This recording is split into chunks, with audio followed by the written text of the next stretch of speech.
Buenos días. Hoy vamos a estar hablando un poquito sobre más ejemplos de procesos estocásticos. Específicamente, vamos a empezar con este que se llama Random Binary Transmission. ¿Se acuerdan el proceso estocástico que teníamos en la clase pasada, XDT, que lo habíamos llamado Binary Transmission? Esta es básicamente igual, excepto que las transiciones no son siempre en los mismos puntos. ¿Verdad? Antes, en el Binary Transmission, esta XDT, los cambios eran en 0, en t, en 2t, en 3t, etc. Aquí, si nosotros definimos d como una variable aleatoria uniformemente distribuido de 0 a t, y ese va a ser nuestro desplazamiento, o sea que cada vez que corremos este proceso estocástico, el desplazamiento va a ser distinto. Y si lo corremos muchas veces, pues los desplazamientos van a estar uniformemente distribuidos entre 0 y t. Esta y de t que sale aquí, pues la vamos a llamar entonces Random Binary Transmission. La otra diferencia es que x de t iba de 0 a 1, y de t va de menos 1 a 1, pero eso es un cambio menor. Como siempre, queremos calcular el valor esperado y la autocorrelación. Para calcular el valor esperado, pues necesitamos la función de densidad de primer orden, así que vamos a escribirlo como de costumbre, ¿verdad? Como y solamente coge dos valores, 1 y negativo 1, pues sería la probabilidad de que y sea 1 por la función de impulso en 1, más la probabilidad de que sea negativo 1 por el impulso en negativo 1. Las probabilidades vamos a decir que son iguales, un medio para cada uno, así que esta sería nuestra función de densidad de nuestra función y para cualquier t dado. Entonces podemos calcular el valor esperado, ¿verdad? Como siempre, sustituimos la función de densidad, lo rompemos en dos partes, la integral lo rompemos en dos partes y va a salir, va a salir 1 en esta parte, negativo 1 en la otra parte, o bueno, un medio y negativo un medio, que entonces nos cancelaría y nos daría 0 para el valor esperado. Para calcular la autocorrelación, pues necesitamos la función de densidad de segundo orden, o esta cosa que aparece aquí. Eso quiere decir que vamos a coger dos tiempos t1 y t2. Vamos a tener y de t1, y de t2, dos variables aleatorias.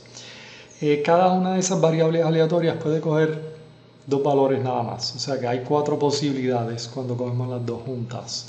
Que ambas sean 1, que el primero sea 1 y el segundo negativo 1 y así, etcétera. Menos 1 y 1 y negativo 1, negativo 1. Y esta sería nuestra función de densidad conjunta para esas dos variables aleatorias. Estas 4 probabilidades las vamos a tener que calcular. Lo que vamos a hacer aquí es calcular una de ellas y voy a dejar que ustedes calculen las otras, ¿verdad? Una vez que podemos calcular una, las otras van a ser obvios cómo calcularlas. Así que vamos a calcular esta primero. Vamos a calcular la probabilidad de que ambas variables aleatorias, y de t1 y y de t2, sean iguales a 1. Ahora, como en el ejemplo pasado, como las transiciones son cada t segundos, pues lo vamos a romper en dos casos. El primer caso es cuando t1 y t2 tienen una diferencia de más de t y la otra cuando tienen una diferencia de menos de t. Si la diferencia entre t1 y t2 es mayor que t, estamos garantizados que y de t1 y y de t2 están en intervalos distintos. Y como la amplitud en intervalos distintos es independiente, pues podemos simplemente decir que la probabilidad de que y1 sea 1 y y2 sea 1, como son independientes y de t1 y y de t2, pues podemos decir que la probabilidad conjunta es la multiplicación de las probabilidades, donde cada uno es un medio, así que sería un cuarto en total. Así que va a ser igual para las otras probabilidades, así que la función de densidad cuando t1 y t2 están separados por más de t, pues sería esta función de densidad aquí. Ahora es más interesante qué es lo que pasa cuando la diferencia entre T1 y T2 es menor que T. De nuevo vamos a mirar la probabilidad de que Y1 y Y2 sean iguales a 1. Lo escribimos así porque esta probabilidad, la probabilidad de que Y1 sea 1, ya lo conocemos y tendríamos simplemente que sacar esta probabilidad condicional. Esta probabilidad condicional, la probabilidad de que Y2 sea 1, dado que Y1 sea 1, lo vamos a romper de nuevo en dos partes. Esto, vamos a decir, hay dos posibilidades aquí. Si la diferencia entre T1 y T2 es menor que T, puede ser que caigan en el mismo intervalo y puede ser que caigan en intervalos distintos, ¿verdad? En el otro sabíamos dónde caían las transiciones, pero aquí no. Aquí las transiciones van a depender de la corrida y en cada corrida pues las transiciones van a cambiar. Así que la probabilidad de que Y2 sea 1, dado que Y1 es 1, es la probabilidad de que Y2 sea 1, dado que Y1 es 1 y Y1 y Y2 están en el mismo intervalo, por la probabilidad de que están en el mismo intervalo, más la probabilidad de que Y2 sea 1, dado que Y1 es 1, cuando Y1 y Y2 están en intervalos distintos, por la probabilidad de que estén en intervalos distintos. Así que estas cuatro cosas las tenemos que calcular. Las primeras son relativamente sencillas, ¿verdad? La probabilidad de que Y2 sea 1. Dado que Y1 es 1 cuando están en el mismo intervalo, pues obviamente es 1, ¿verdad? Si Y1 es 1 y están en el mismo intervalo, pues Y2 tiene que ser 1 también. Ahora, la probabilidad de que Y1 sea 1, dado que Y2 es 1, dado que Y1 es igual a 1 cuando están en intervalos distintos, ¿verdad? Si están en intervalos distintos, entonces Y1 y Y2 son independientes, así que esta probabilidad condicional es simplemente la probabilidad de que Y2 sea igual a 1. Así que esto es o 1 o un medio. Ahora, necesitamos calcular la probabilidad de que están en el mismo intervalo o si están en intervalos distintos. Ahora, como les comenté, ¿verdad? Esto va a depender de la corrida que nosotros tenemos. Vamos a suponer que cogemos dos tiempos distintos. Vamos a suponer que T1 va a estar aquí y T2 acá. Si nosotros venimos y hacemos muchas corridas de nuestro proceso estocástico, ¿verdad? Puede ser que uno caiga así, otro empieza en 0 y cambie por acá. A veces va a haber una transición allá adentro y a veces no va a haber una transición dentro de esta diferencia entre T1 y T2. Como nos podemos imaginar, debe ser relacionado a la distancia. Si T1 y T2 es más ancho, pues es más probable que haya una transición allí adentro que si es bien estrecho. Así que esta probabilidad de que Y1 y Y2 estén en intervalos distintos es proporcional a la distancia dividido entre T. Y claro, como solamente hay dos posibilidades, pues la probabilidad que estén en el mismo intervalo pues sería 1 menos la probabilidad de que estén en intervalos distintos. Así que volviendo arriba, sustituyendo esto para nuestra probabilidad condicional, nos daría esto aquí. Y si simplificamos, pues nos daría esto acá. Eso quiere decir, juntando esto con la probabilidad de que Y1 es igual a 1, pues nos daría esto aquí. Calculando esto para las otras probabilidades, simplificando y sustituyendo en nuestra función de densidad, y de nuevo pausen el video, calculen esto y sustituyan aquí, verifiquen que esto está correcto.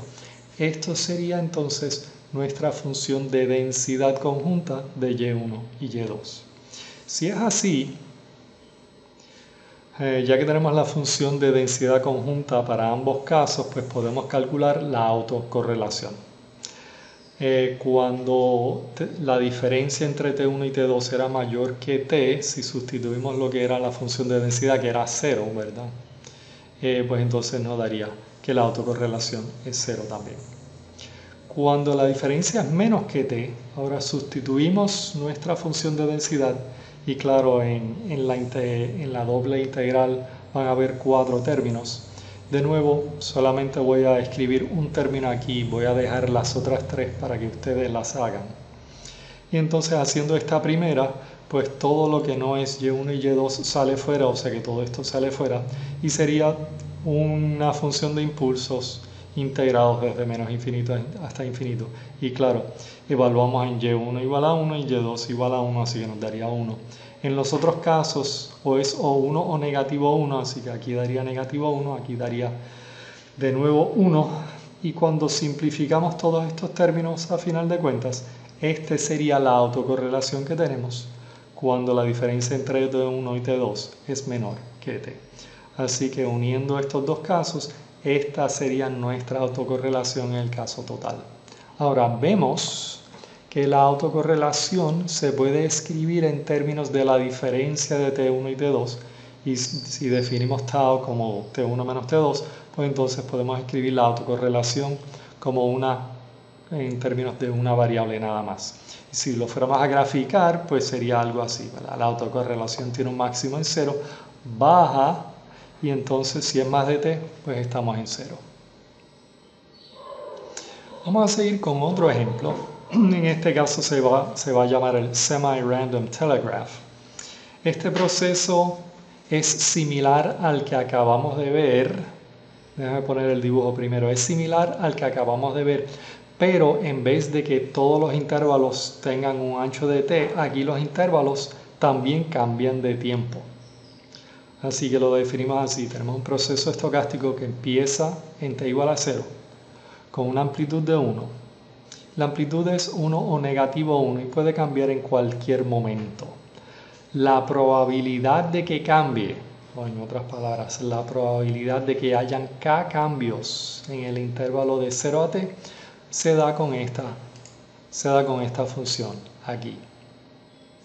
Así que nuestra variable aleatoria la definimos así. Es 1 en tiempo t si ha habido un número de cambios pares en el intervalo. O sea que, por ejemplo aquí, empezamos en 1 en 0, hubo un cambio, dos cambios, así que estamos otra vez en 1. O sea que si hay un número par de cambios, estamos en 1. Si hay un número impar de cambios, 1, 3, 5, pues estamos en negativo 1. De nuevo, nuestra función de densidad, como la variable aleatoria solamente coge dos valores, sería esta, y hay que calcular estas probabilidades. Ahora, la probabilidad de que x de t sea 1 es la probabilidad de que haya un número par de cambios en el intervalo de 0 a t. O sea que esa es la probabilidad de que k es par. Y k es par es la probabilidad de que k sea 0 o 2 o 4 o 6, etcétera, etcétera. Como estos eventos son mutuamente exclusivos, podemos separar la probabilidad en la unión de las probabilidades de cada uno. Ahora, y también los eventos son mutuamente exclusivos, así que estas uniones son la suma de la probabilidad de cada una de estas posibilidades. Así que hay que calcular la probabilidad de que sea o 0 o 2 o 4, etc. La probabilidad de que k sea igual a 0, o sea igual a 2, o sea igual a 4, nos lo daba aquí al principio del problema con esta función. Que sea par, ¿verdad? Entonces sustituimos esta sumatoria infinita, lo escribimos como una sumatoria infinita, y entonces sustituimos para p, sustituyendo k igual a 2L en nuestra función. Sacamos lo que no tiene L fuera y nos daría esta cosa aquí. Y esta sumatoria es simplemente un coseno hiperbólico, ¿verdad? Donde el coseno hiperbólico lo tenemos aquí abajo. Así que esta probabilidad, la probabilidad de que x sea 1, es esta cosa aquí. La probabilidad de que x sea 0 es bien similar, excepto que, ¿verdad? Aquí en vez de tener 2L, pues lo podríamos tal vez escribir como 2L más 1 y entonces nos daría en la sumatoria el seno hiperbólico. Sustituyendo arriba en nuestra función de densidad, pues nos daría esto. Y si sustituimos en el valor esperado para calcular lo que es el valor esperado de x de t, nos daría esta cosa aquí. Lo estamos integrando con respecto a x, así que rompemos la integral en dos partes. Esta nos daría 1, esta nos daría negativo 1, así que a final de cuentas nos da esto aquí. Simplificando esta ecuación, pues nos daría entonces que el valor esperado es esto acá. Para sacar la autocorrelación, pues necesitamos la función de densidad conjunta. Esto, ¿verdad?, es igual que el que teníamos en el ejemplo anterior.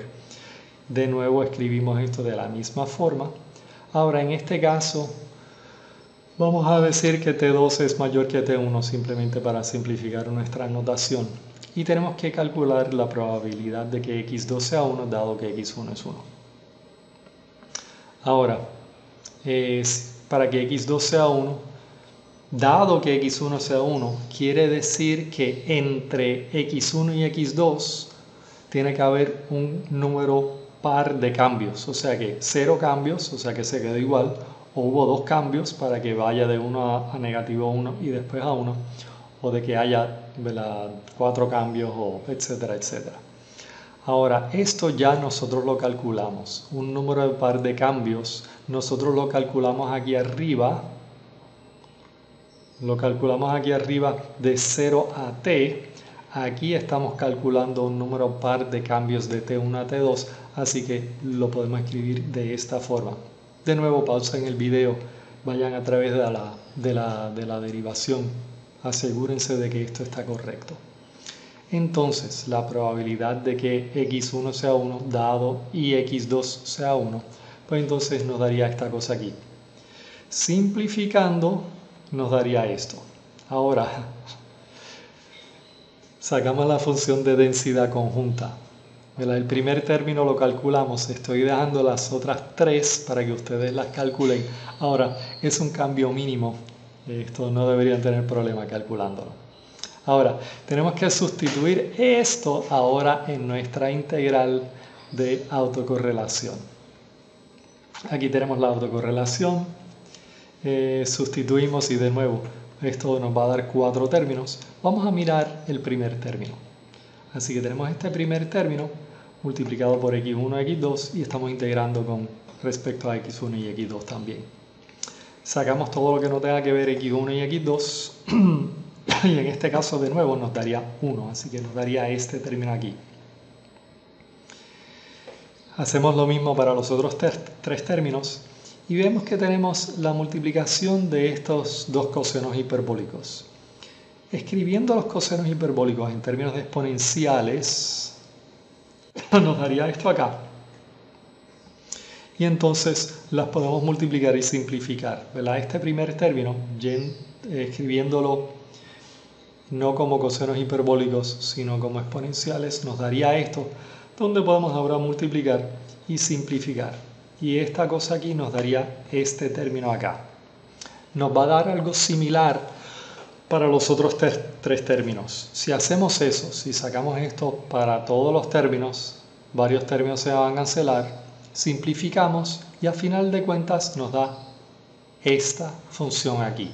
De nuevo vemos que la autocorrelación se puede escribir como una diferencia entre T1 y T2. Así que si definimos estado como T2 menos T1, lo podemos escribir así. Pasando a otro ejemplo de un proceso estocástico. Este se llama Random Walk.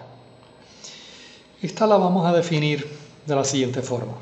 Vamos a suponer que y sean variables aleatorias. ¿Verdad? Y no es un proceso estocástico. Y son variables aleatorias. IID, que como ustedes saben es Independent Identically Distributed. Esto simplemente quiere decir que son un montón de variables aleatorias que son independientes, pero tienen la misma función de densidad. Y entonces, esa variable aleatoria, la y, cogen dos valores, es o S o negativo S. Y es S con una probabilidad de P y es negativo S con una probabilidad de 1 menos P. Y decimos que hay un experimento, un trial, cada t segundos. O sea que cada t segundos sacamos una Y nueva. Y entonces sumamos las Y para darnos nuestro proceso estocástico. O sea que cada t segundos sacamos una Y nueva y la sumamos para sacar nuestro proceso estocástico. Así que podemos definir entonces Y de t de esta forma. Tenemos que sacar la autocorrelación y el valor esperado. Sacando el valor esperado, ¿verdad? Sustituimos lo que es x de t aquí. Como cada una de ellas es independiente, podemos sacar la suma para afuera y nos daría el valor esperado de y. Calculando lo que es y, ¿verdad? Aquí escribimos la función de densidad de y, ¿verdad? Es p, es s o negativo s con probabilidad p o 1 menos p, y nos daría esto aquí. Simplificando nos daría 2p menos 1, todo eso multiplicado por s. Sustituyendo arriba, entonces tendríamos esto multiplicado por 2p menos 1 por s, que nos daría aquí n veces esto. Y esto sería entonces el valor esperado de nuestra x de t. Para sacar la autocorrelación, lo vamos a escribir de esta forma. Como estamos posiblemente en diferentes tiempos, pues lo vamos a escribir así. Una suma en términos de y la otra suma en términos de y.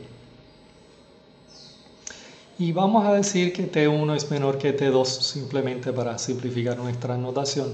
Así que n, el límite de la suma de x de T1, pues tiene que ser menor o igual que el límite de la suma en y.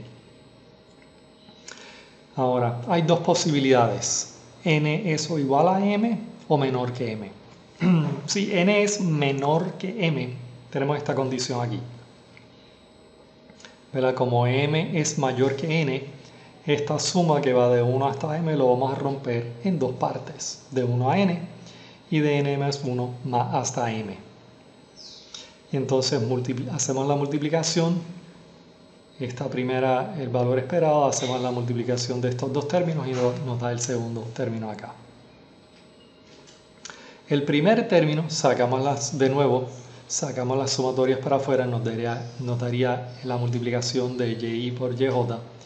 Y en la segunda hacemos lo mismo. La única diferencia es, ¿verdad?, que aquí j es n más 1 hasta m, o sea que las i y las j aquí siempre son distintas, aquí no. Vamos a ver esta primera sumatoria. Hemos dicho que las y son independientes. ¿Ok? Quiere decir que el valor esperado de y por yj, ¿verdad?, son independientes, así que las podemos separar, a menos que sean iguales. En el caso de que y es 1 y j es 1, o y es 2 y j es 2, etcétera, etcétera, entonces tendríamos el valor esperado de y al cuadrado, que entonces sería simplemente n por y al cuadrado. Y entonces en el otro caso tendríamos la sumatoria de n por m menos n, que serían estos términos aquí, por y al cuadrado.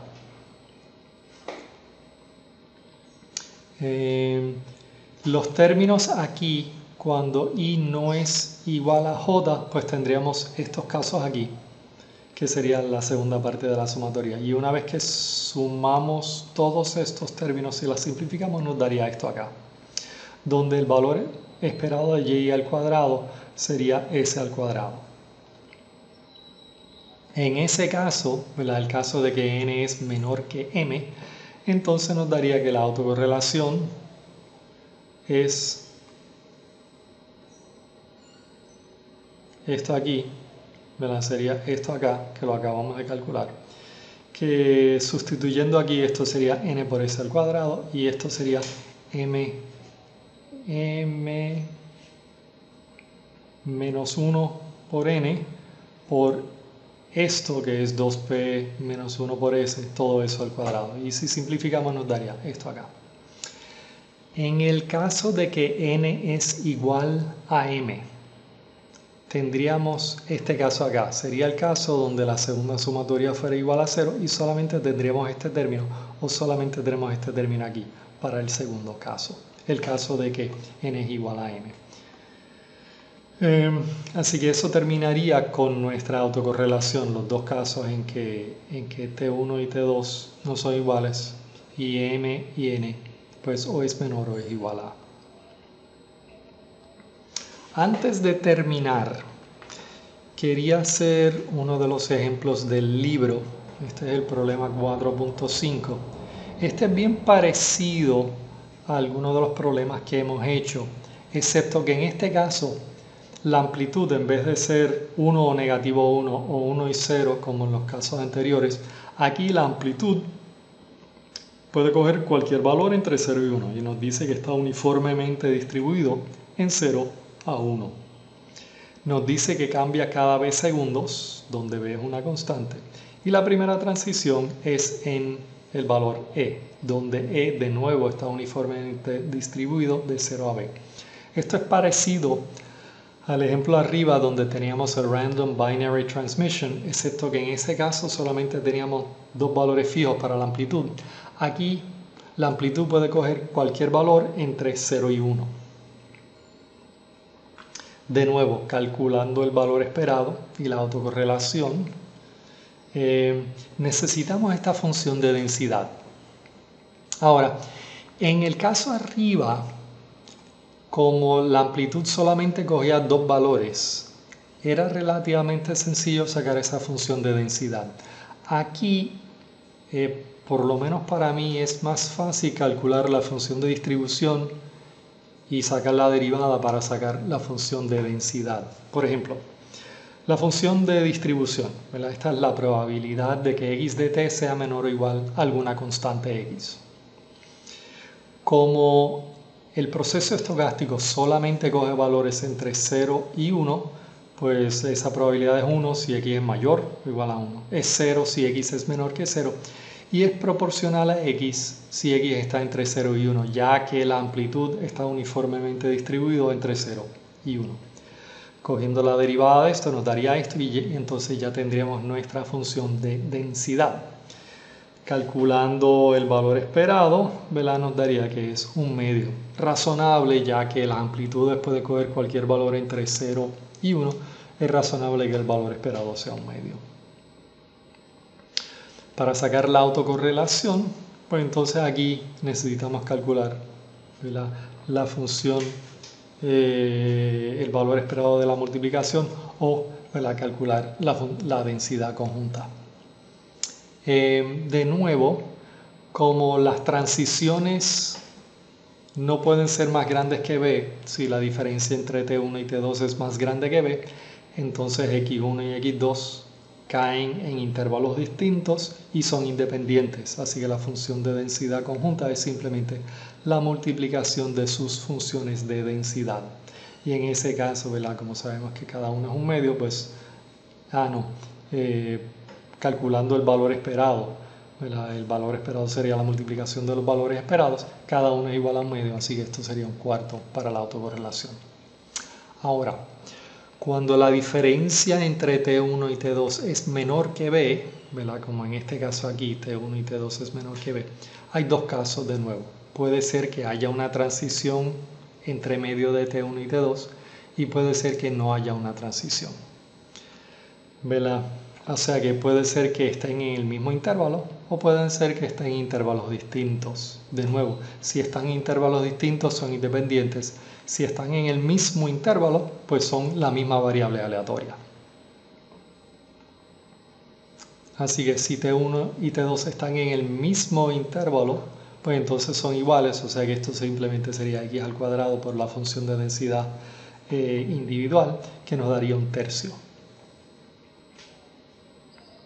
Ahora, El resto del problema es bien similar a lo de Random Binary Transmission, ¿verdad? La probabilidad de que haya un cambio en el intervalo entre T1 y T2 es simplemente T1 menos T2 entre B.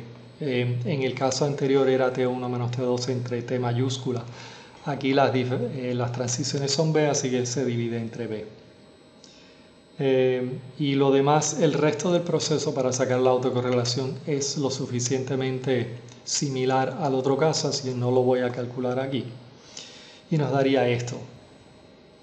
La única diferencia entre esta autocorrelación y la correlación del Random Binary Transmission es que esto no baja a 0, me la baja a 1/3, ya que el valor esperado no es 0, es 1/3 en ese caso.